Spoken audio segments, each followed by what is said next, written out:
உங்கள் இல்லங்களில் வந்து உங்கள் உள்ளங்களை உயிர்ப்பிப்பது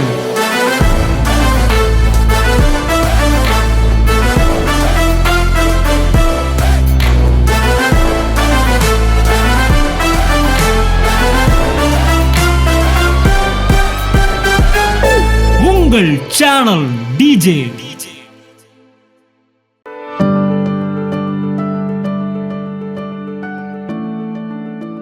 இயேசு கிறிஸ்துவ நாமத்தினாலே வாழ்த்துக்கள்.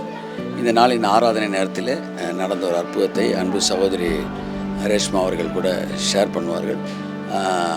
கர்த்தர் நாளை ஆராதனையின் போது நிச்சயமே அசைவாடினார். தம்பிக்கு ஒரு சிறந்த அற்புதத்தை செய்தார். ஸோ கர்த்தரை நான் ஸ்தோத்திரிக்கிறேன். God bless you. இப்போ ரேஷ்மா அவர்கள் இதை பற்றி உங்களுக்கு சொல்லுவார். Praise the Lord. ஆண்டவருடைய நாமத்துக்கு ஸ்தோத்திரம் உண்டாவதாக. இவன் பேர் இவான் ஜோயி. என் அக்காவோட பையன். பிறக்கும்போது கொஞ்சம் ப்ரீத்திங் ப்ராப்ளம் இருந்தது. ஹாஸ்பிட்டல் ஷிஃப்ட் வேறு ஹாஸ்பிட்டல் ஷிஃப்ட் பண்ணாங்க. அவனுக்கு கொஞ்சம் டிசபிலிட்டி இருந்துச்சு, வாக்கிங் ப்ராப்ளம் இருந்துச்சு. ப்ளஸ் ஐஸில் கண்ணு ஒரு கண்ணு மட்டும் மாறு கண்ணு மாதிரி இருக்கும். திருநெல்வேலியில் தான் அரவிந்த் ஹாஸ்பிட்டலில் மெடிசன் எடுத்துகிட்டு இருக்காங்க. இன்றைக்கி நாங்கள் சர்வீஸ் கூப்பிட்டு வந்திருந்தோம். இன்பிட்வீன் சர்வீஸ் முடிச்சுட்டு நாங்கள் பார்க்கும்போது அவன் கண்ணு மட்டும் ரைட் ஐ மட்டும் ரெட் கலரில் இருந்துச்சு. அப்புறம் ஏன் ரெட் கலராக இருந்து அப்படின்னு பார்க்கும்போது கண்ணு பர்ஃபெக்டாக ஹீல் ஆகிருக்கு. முதல்ல இருந்தே எந்த டிசபிலிட்டியுமே அவனுக்கு இல்லை. கம்ப்ளீட்டாக அவன் ஐஸ் அந்த அடுத்த கண்ணு மாதிரி நார்மல் ஆயிடுச்சு. ஆண்டவருக்கே மகிமை உண்டாவதாக. ரியலி 100% ஆண்டவர் இந்த இடத்துல இன்றைக்கி மூவ் பண்ணார். ஏமேன்.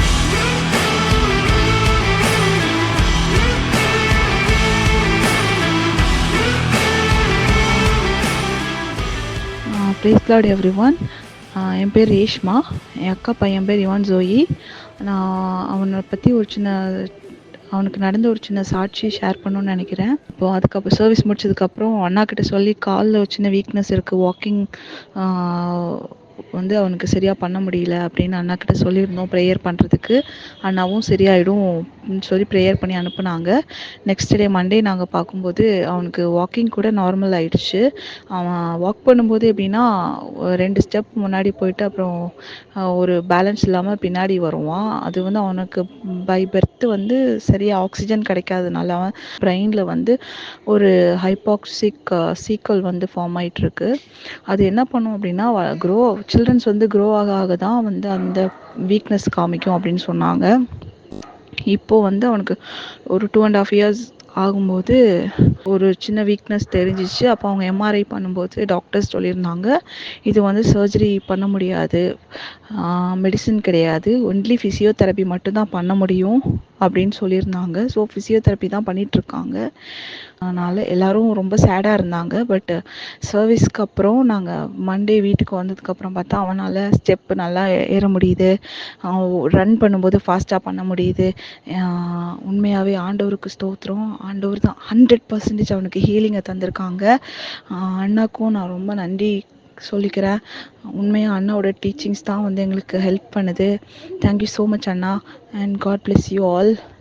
அண்டு இன்னும் சொல்லிக்கிறேன், இந்த மாதிரி வீக்னஸோட யாருன்னா உங்களுக்கு குழந்தைங்க இருந்தாங்கன்னா பயப்படாதீங்க, தைரியமாக இருங்க.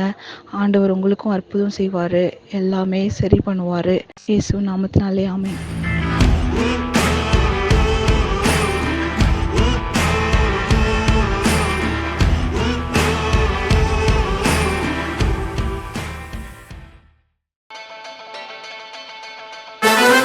உங்கள் இல்லங்களில் வந்து உங்கள் உள்ளங்களை உயிர்ப்பிப்பது